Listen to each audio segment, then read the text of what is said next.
Oh, hello and cheers to the first video of 2022. I thought we'd keep it nice and simple today, and I would take you through 5 of my top healthy habits that I used when I was losing weight and that I still use today. Alright, so we may as well get stuck straight in, and the first one I wanted to talk about is increasing my general activity. Now, I'm not going to bore you with all the science behind non-exercise activity thermogenesis because, quite frankly, back then I didn't have a clue about it, but I feel like when people are losing weight, there's a huge emphasis on what you're eating and your exercise. Now, of course, there's a reason for this, but I feel like general activity, or NEAT, is often overlooked and is pretty underrated as well. But not only that, the benefits of it are multifaceted. Obviously, in relation to weight loss, you're going to be burning more energy, so that's always going to be beneficial, and it's an easy way to put more activity into your day.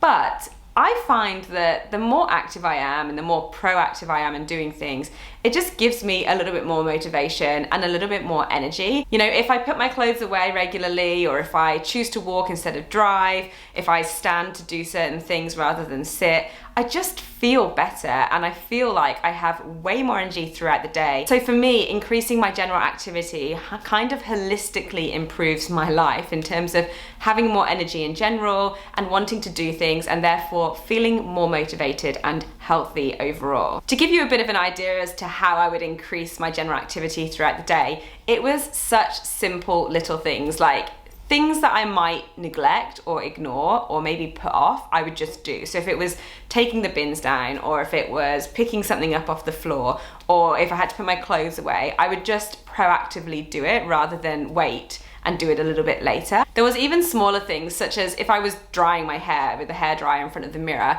I would choose to stand instead of sit, or if I was on the phone, I would stand. Now I have a stand-up desk with a little extender. It cost me, I think, like £70 off Amazon, and I always pretty much stand at my desk when I'm working. I started cooking heaps more, which meant I was standing up in the kitchen and moving around a lot more often.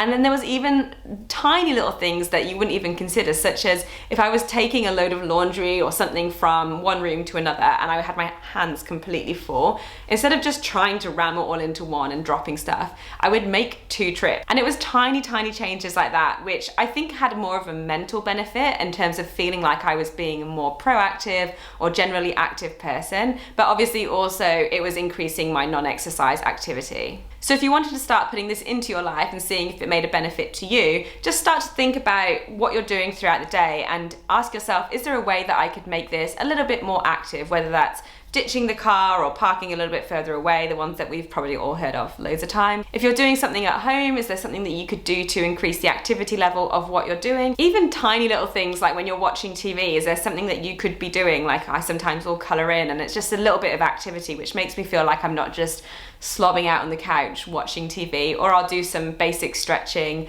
or I'll just walk and go and get myself a glass of water and walk back. So just tiny little things like that just generally improve how you feel about yourself. But of course, also you're adding to your non-exercise activity. Now, number 2 is a healthy habit which I still have a bit of a rocky relationship with, and that is stopping comparing yourself to others. Now, obviously it's quite hard to do that, especially nowadays with social media and the abundance of information that you're constantly being bombarded with.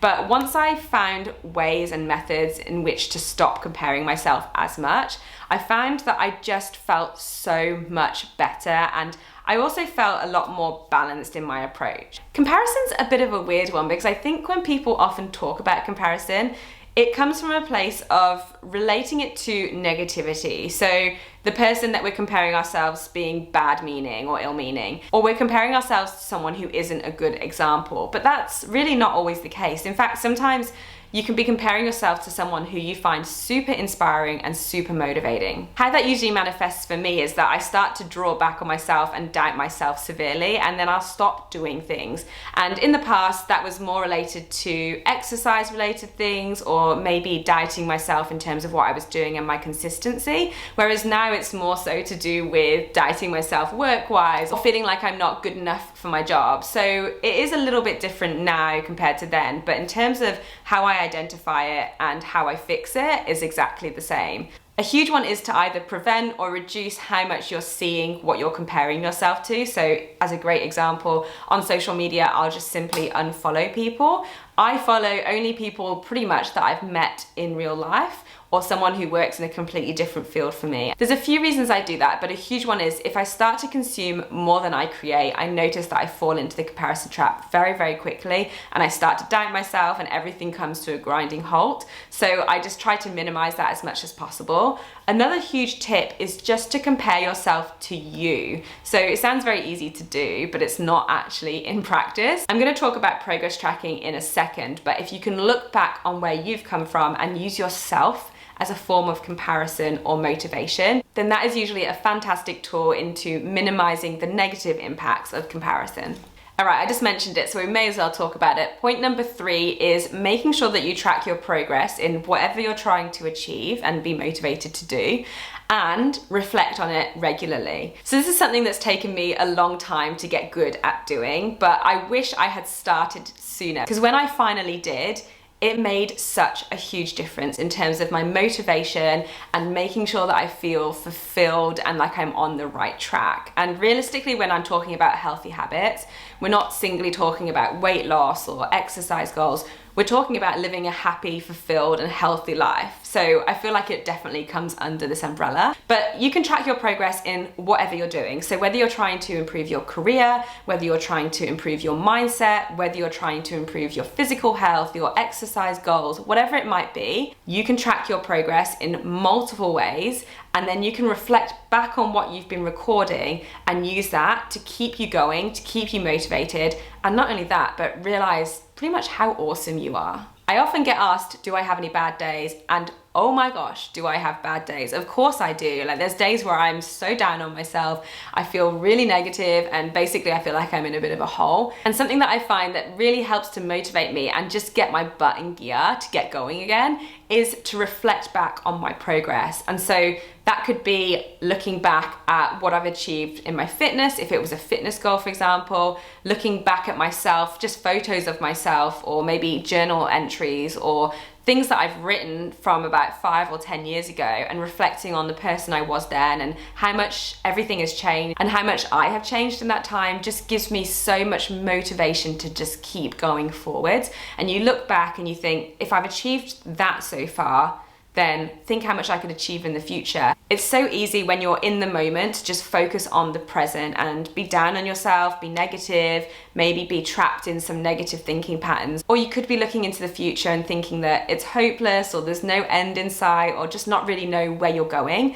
But if you can actually reflect back in a positive way and look at the lessons you've learned, look at how you've developed in multiple different areas, it can be such a big driver in terms of just getting that motivation back and feeling positive and empowered. It may sound a little bit kooky, but honestly, once you start doing it and you have the ability to go back and look at actual data or information or photos or whatever it is that you have to see how far you've come, you appreciate just what you've achieved, and it really goes a long way to helping you stay positive, stay motivated, and moving forwards. Okay, so the next one is probably the hardest to do, and it takes some time, but probably the most influential, and that is surround yourself with the right people or a good community. Now, again, it's not easy to do, but having the right people around you with an attitude that aligns with what you want and who generally are positive, proactive, and just want to get out there and make the most of life, it just makes such a difference than being around people that are, let's face it,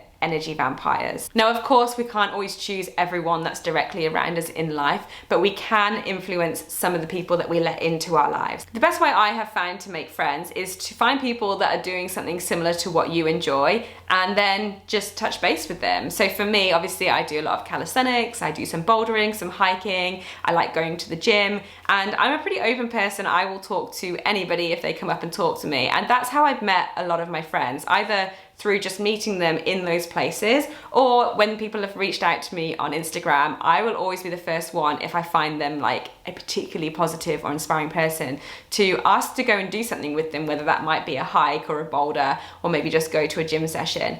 And I have met some amazing friends through doing that. I must say that those are the people that I truly feel inspired by and who I feel support my journey in a good way. So they're always trying to inspire me to be the best person I can be, rather than feeling like they're taking the energy away from me. I feel like I remember reading this somewhere recently, but a good way to understand whether the people in your life are having a positive or negative impact on you is to think about the last 5 people that you had contact with and think about how they made you feel. If you felt like they've had a positive impact on you mentally, then that's fantastic, and that's going to go a long way into keeping you going forwards, feeling like you have that healthy, happy and balanced lifestyle.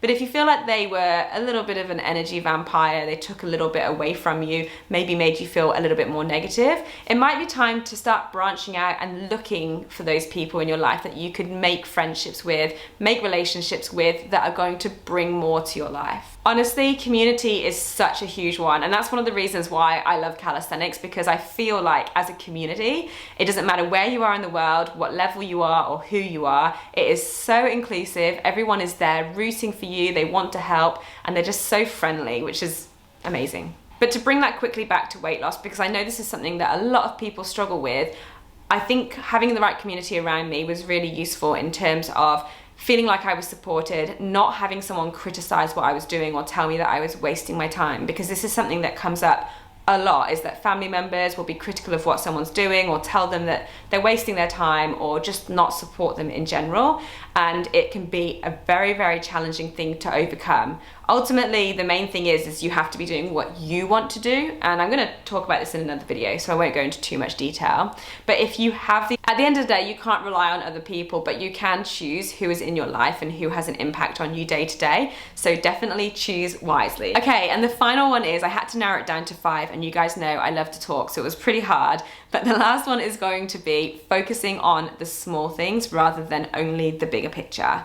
So it's very easy when you're trying to lose weight or trying to achieve something to focus on what's lying ahead and the goal that you're trying to achieve, rather than appreciating what you've got right now and also the ability you have to just do the small things. And ultimately, it's the small things that make the difference. You can't build a wall without using bricks. So try to think about every single choice and thing that you're doing throughout the day as those bricks, which are building up to achieve whatever it is that you're trying to achieve. The added bonus is if you can start to enjoy doing those things and make it sustainable, it's going to be a heck of a lot easier to get towards your goal in the future.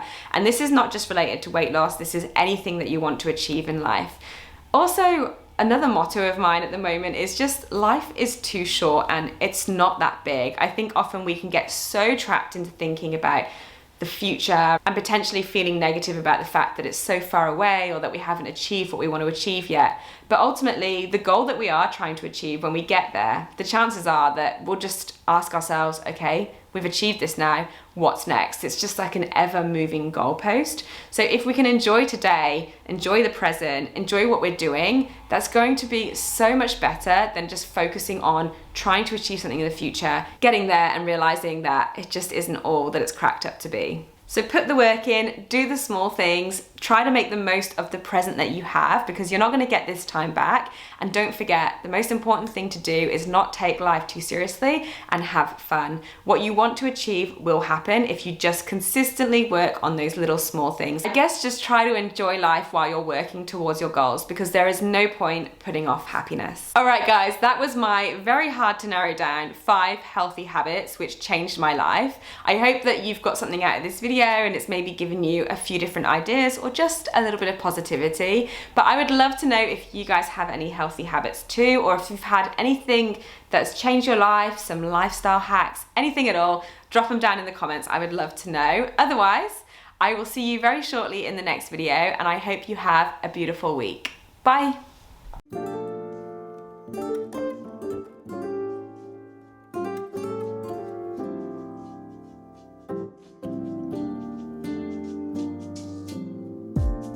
So casually keep that